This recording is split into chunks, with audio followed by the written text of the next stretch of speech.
All right, guys, so we're looking at the calculator part of the multiple choice section. And again, you're not gonna have multiple choice on your test this year. You'll just have the free response, but it'll contain ideas from the multiple choice. One of the things you can see it in this first problem AP likes to do is they like to give you a statement and see if you can interpret it with calculus. So the statement was a function P models population. Okay, and it models it in terms of billions of people. So T is the number of years that I would plug into this function beginning January 1st. What's the best interpretation of the statement right here? All right, well, initially looking at if P is population, what would the derivative be? So if I would say P is population, which is how many people are in the world, I would say the derivative or the rate would represent the rate at which that population is changing. Okay, so that's you could say the rate of the population, but that doesn't really make sense. So it's kind of the rate at which the population is changing over time. But the one in there tells you at time one. Now, T is the number of years since then. So at time one, that would be 1 year since then. So that sounds like January 1st, 2011. So that to me looks like the rate at which the population is changing at time equal 1, which is from January 1st, 2010 to January 1st, 2011, roughly, right, would be this, and this is measured in billions. So if you have 0.076 billion people, that would translate to a certain number of millions, but we probably don't have to worry about that. So let's look at this. Let's see if we can figure out why these do or don't work. A says that on February 1st, well, that just sounds like 1 month later, not 1 year later. So I can toss that right off the bat. I'm gonna jump to C. On January 1st, 2011, that sounds pretty good. The population of the world. Wait, P prime is not population, it's the rate at which the population is changing. So I can toss that. D, from January 1, 2010 to January 1, 2011. So it says over that year. Well, it really doesn't say, and if you read on, it doesn't say anything about average rate at which something's changing. It just says the rate at 1 year from the beginning. So that really, I can toss that out because average rate's in there. That's not right. I do like that it said the population of the world was increasing at a rate. That part kind of looks good, and this part right here looks good, and of course 0.076 billion looks good, but there's a number of things wrong in there. E, when the population of the world was 1 billion people, what the heck? That 1 doesn't stand for billions, it stands for T, time. I can toss that. The only one left, look, is perfect. It says 1 year from that date, so at time 1, which would be 1 year, 2011, the population was increasing at a rate. So the rate at which the population was changing, right? And that rate is 0.076. It's positive. That's why they use the word increasing. And then there's the 0.076 billion people per year. So seems pretty clear to me that it's B, but you've got to be able to read and understand what that means in the context of a certain problem. All right. So looking at 77. Oh, by the way, the reason why these are numbered funny is when you take a test in class, you do 1 through 28, but the Scantrons they use are used for multiple math exams or multiple physics exams sometimes. So usually they're numbered 1 through 75 on one side and then 76 through 150. Well, they want you to flip the page over and start with the 76. So that's why there are no numbers between 29 and 75 on the AP test. You won't see those. But I believe this is the last multiple choice we're going to do. And at this point, we're going to start really focusing on the free response. All right, number 77. It says like f is a differentiable function given by this table. These are just certain values. These are all a bunch of points on this. And it says, what is the average rate of change? Well, average rate of change from 0 to 10, from here to there, would be the slope from beginning to end. Don't confuse that with instantaneous rate of change, which is the derivative at a certain spot. Average rate of change is the slope from beginning to end. Now, a lot of times they'll sneak up on you and they'll give you this, but they'll say, what's the average rate of change from 0 to 6? Well, if that's the case, then use these 2 points. So be careful about that. But here, all I'm going to do is go y minus y, put that right there, over x minus x. I put it right there, and I simplify. All right, number 78 says at the rate at which motor oil is leaking from an automobile is modeled by that for times greater than or equal to 0. It said L is measured in liters per hour. How much oil? Well, remember, if that is a rate, what happens if you integrate a rate? You get a change in the amount, which would be how much leaked out. Now, so all I got to do is integrate that rate from 0, and it says in the first half hour, so from 0 to 0.5 or 0 to 1/2. And I'm just going to take my calculator out, type in that integral with 1 plus sine of t squared right there, and I'm going to integrate that, and I get 0.541. Definitely be able to do that. Now, remember, if I wanted to know how much oil was left in the tank, well, then I would have to take the initial amount, right? And then I would have to subtract the amount that came out. And that's more dealing with the fundamental theorem of calculus. But this right here, the integral from that to that gives me the change in the amount. So it changed that much. That's what left, that's what leaked out. All right, jumping to 79. 79, they gave you another table. This table gave you x, f of x or y, the derivative, and then it gave you g and the derivative of g. All right, so blah, blah, blah. The table above gives differential functions of f, g, and their derivatives at x equals 0. So everything is at x equals 0. So the derivative of f at x equals 0 is 3.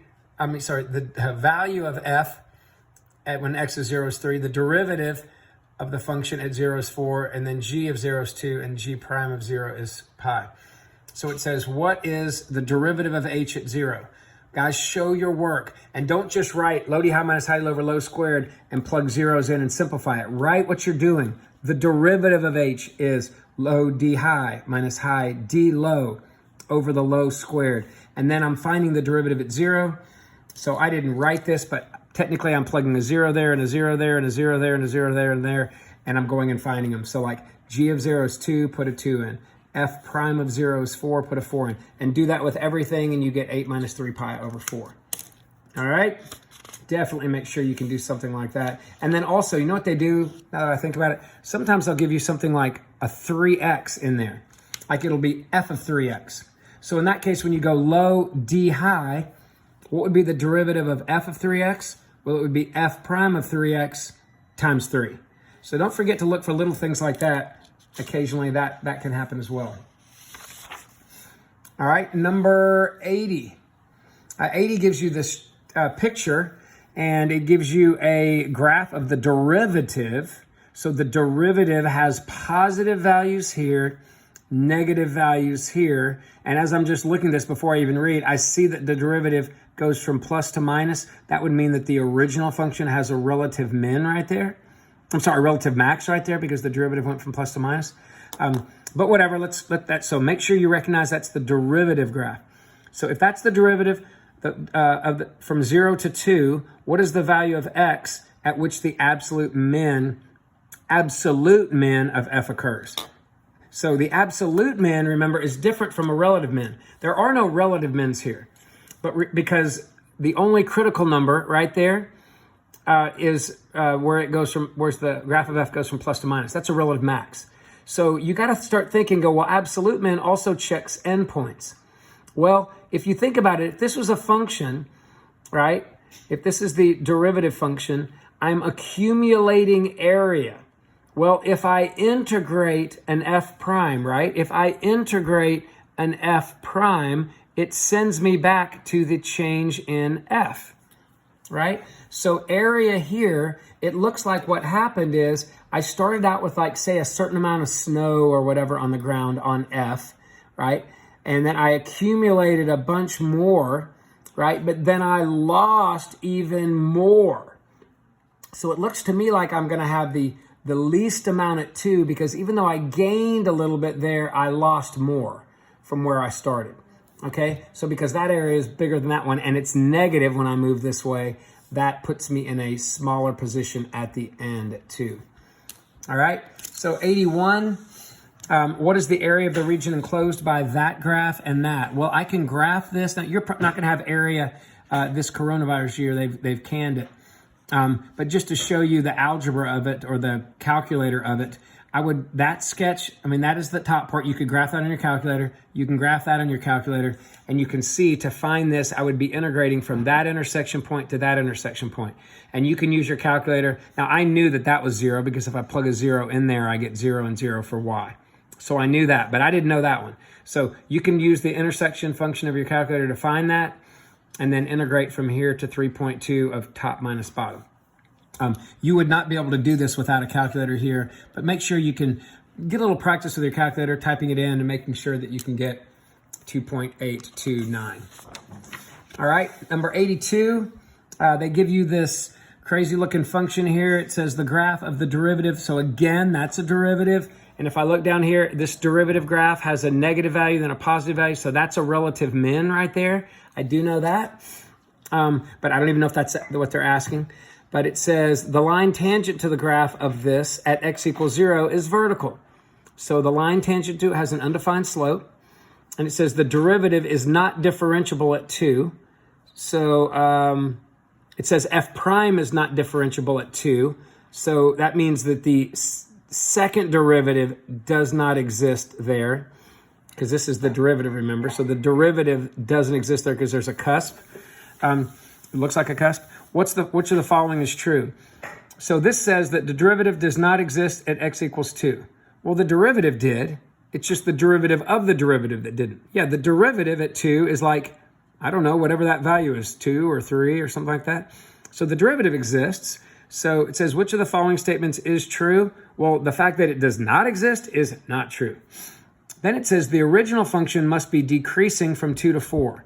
Well, the derivative is decreasing from 2 to 4, but the derivative has positive values, right? All of these are positive y values, which means that the original function has positive slopes. That would mean it's increasing. So it can't be decreasing.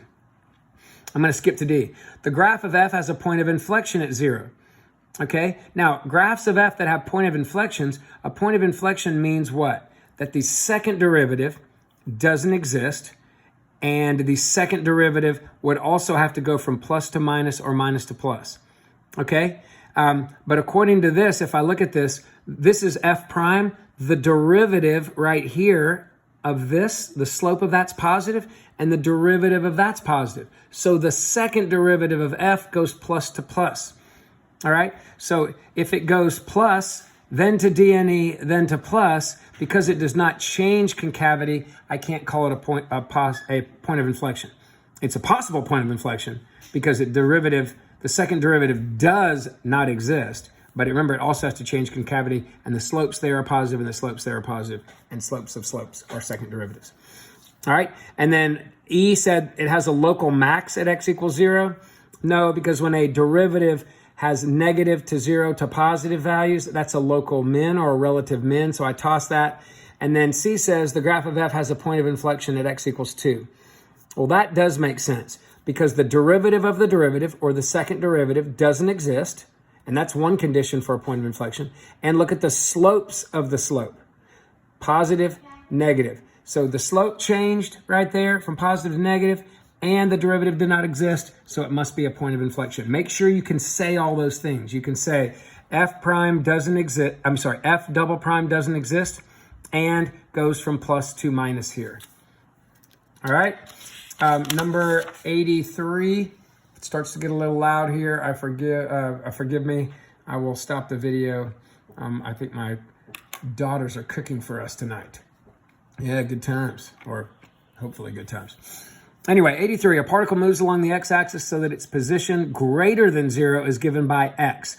So x would be a position function if I knew it. Okay, now it gives me dx dt. That's the slope of the position function, or the derivative of it. Well, what's the derivative of position? Velocity. So what they did is they kind of snuck the velocity curve on me. Then they asked me, the acceleration is 0 when? When t is what? Well, if that's velocity, how do I find acceleration? Well, acceleration would be the derivative of velocity, right? So to take the derivative of the derivative graph here, I get negative 40t cubed, 18t, and 8. And I want to know it says the acceleration of the particle is 0 when t is what? So I have to solve for that. Now don't try to do this manually, guys. You probably can't. We're going to change this to x right here, and we're going to graph that equation. Okay? Now you could, if you have an Inspire, it actually does this. You could actually graph the derivative of this. You don't even have to do it manually, but that wasn't hard to do manually. So just graph this. I know you can't plug t's in, so use x's, and then when you graph it, look for values bigger than 0 where it crosses, and you'll see it crosses at 0.831. If you have an 84 and you try to do this, it's probably going to take a while. So I probably wouldn't do that. Since the derivative is so easy to calculate, I'd probably just do this. All right, 84, it says the function is continuous on a closed interval. Here is my integral, there is another integral. It says what would the integral be from 1 to 3 of twice f of x? Okay, well look what they're giving us. They're giving us the integral from 1 to 7 is 42. That means the area below f is 42 this way. And then they told you the area below f from 3 to 7 was negative 32. Okay? Now, I'm sorry, from 7 to 3. Well, if the area from 7 to 3 is negative 32, then the integral of a function, or the area from 3 to 7, would be positive 32. So I drew that like that. Well, they're asking me, I can factor the 2 out. What is twice the area from 1 to 3? Well, from 1 to 3 would be just whatever's left over. So if the total's 42 and that's 32, that's got to be 10. And it says basically what is twice that 10? 20. But I would encourage you to write twice that, put the 10 in there, and show your math. But anyway, not a whole lot to show there. 85 says y equals f of x is a twice differentiable function. It says let y equals tx be the line tangent to the graph of f at that point. It says now if t of x is always greater than that. Now remember, t of x is the tangent to some f, and it says t is always greater. Well, if it's always greater or equal to, then the f has to be below it or maybe equal to it, but that would put the t on top, or the y values of the t on top of the y values of that. So I kind of sketched a little line out, and it said which must be true. And according to this, it said f of 2, right there, has to be greater than or equal to 0. Well, that's not true, because this whole thing could have been, I guess this whole thing could have been drawn way down here, right? And my value for the f function doesn't have to be bigger than 0. Because right here, the value at 2 is something like, I don't know, maybe up 1 or up 2. But this graph could have been drawn down here.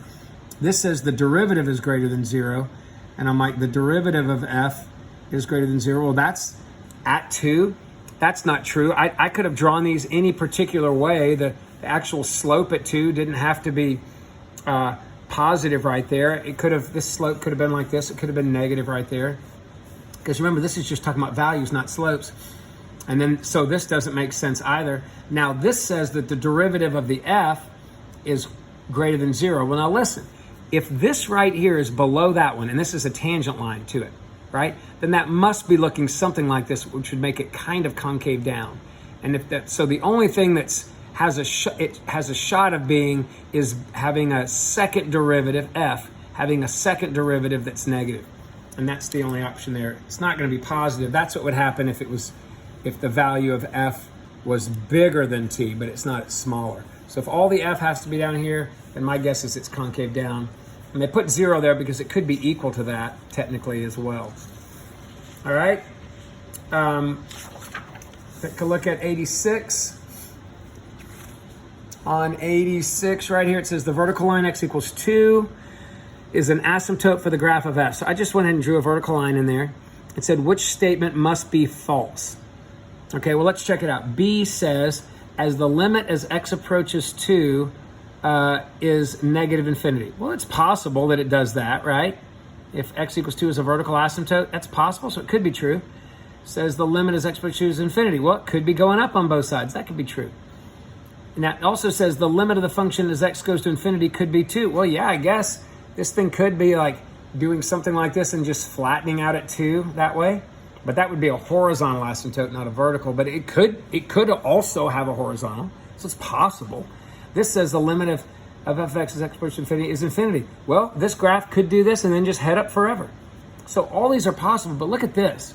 This says the limit as x approaches 2 is 0. Guys, if there's a vertical asymptote, the graph has to follow it up or down. So it's either going to be infinity, negative infinity, or DNE if it goes in different directions. It can never be equal to 0. All right? Number 87, the graph of the piecewise linear function is shown above. So a piece there, a piece there, and a piece there. And these are segments. They don't keep moving because you can see them close right there. All right? Let h be the function given by this. So h would be the area below or above or whatever, the accumulated area there from -1, so beginning here all the way to x. So on which of the following intervals is x increasing? Now, what does x increasing even mean? X increasing means the derivative of h is greater than 0. You got to look for keywords. So what's the derivative of h? The derivative of h is the derivative of that. And that's the second fundamental theorem. So if that's your FTC number 2, what's the rule for that? The derivative and the integral cancel. I take x and I plug it in there, which gives me this. I ignore the -1. What that means is the derivative of h is increasing when the function is positive. This is the function, and it has positive values from 3 to 9. Okay? Now, it used brackets, and I have no idea why they use brackets there. My guess is it's a typo, because at 3 it is neither increasing nor decreasing, but I think that's a mistake that AP may have missed. But by far the only close answer would be E. All right, and 88, the first derivative of the function is given by this. At which of the following values of x does f have a local min? Well, if I just graph f prime, right, f prime has a local min when the derivative graph, which is what they gave me, hits 0 or DNE and changes from negative to positive. Now it's plus to minus there, but it's negative to positive there. So I'm just going to go take my calculator. I'm going to graph the derivative graph. Don't try to do anything else. That is the derivative. Graph that. Graph that and then find that intersection point, and it ends up being 2.507. All right?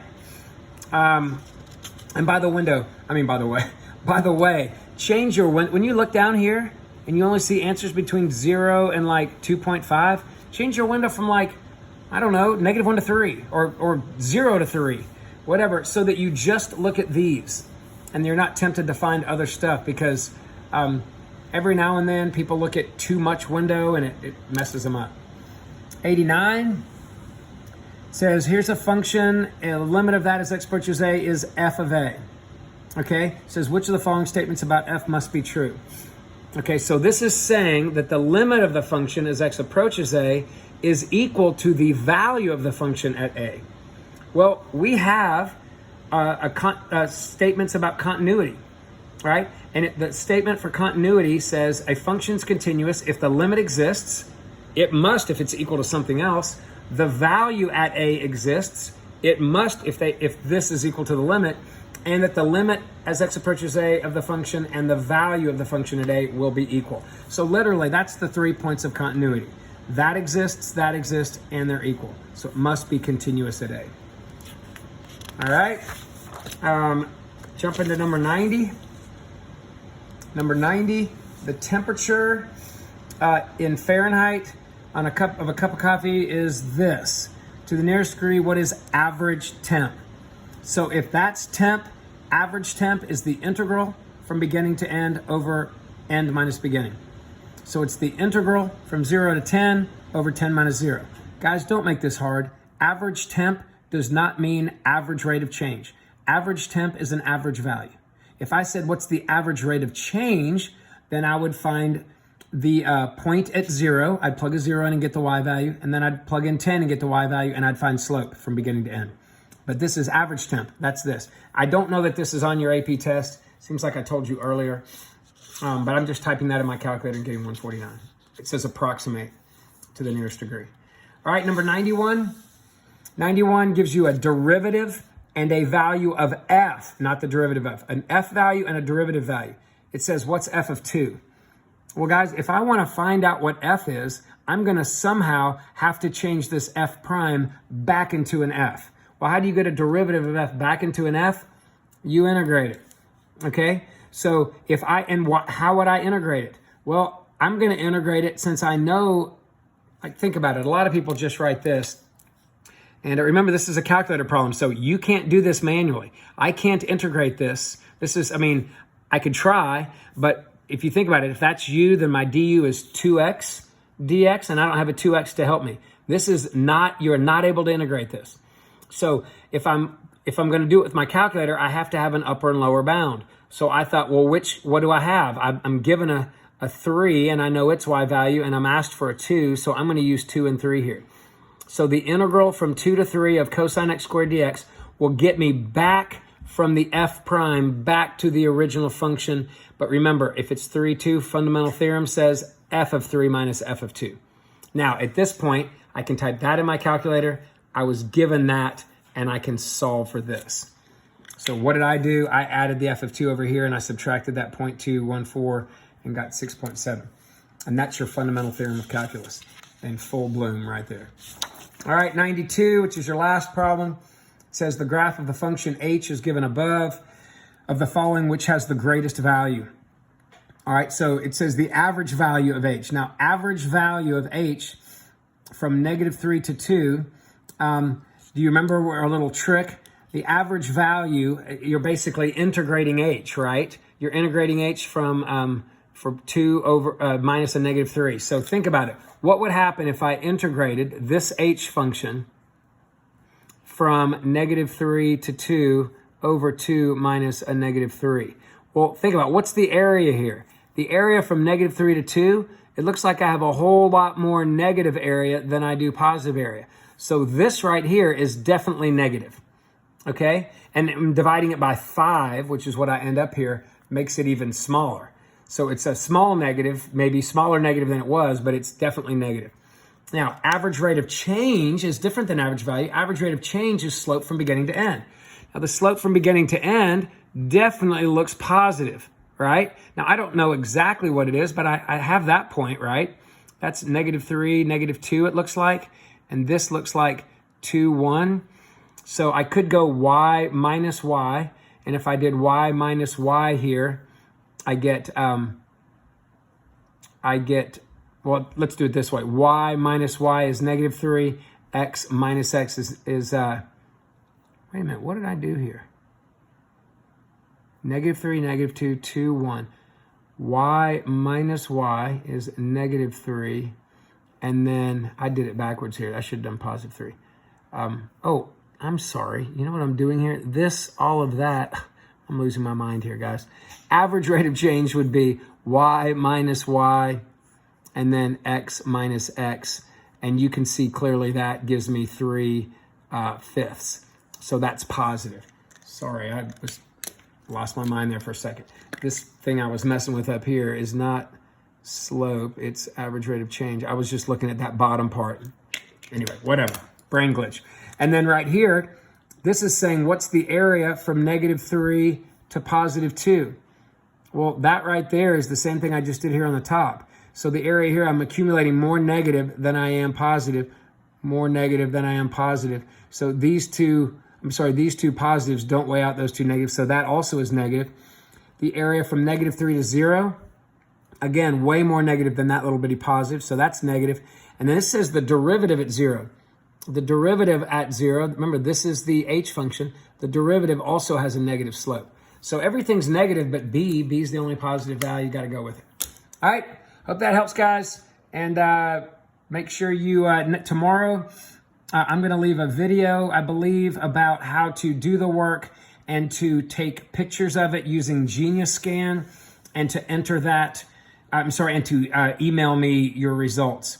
And if you're not taking the calculus class for a grade, then don't bother, I'll go over it. But if you're taking it for a grade, make sure, I'll give you instructions tomorrow, but make sure that you use the Genius Scan app on your phone to take a picture, to clean it up, and to email it to me.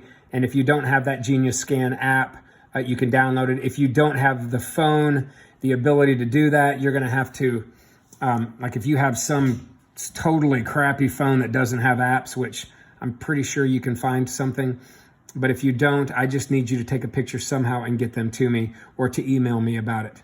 Okay? All right. Take care, guys.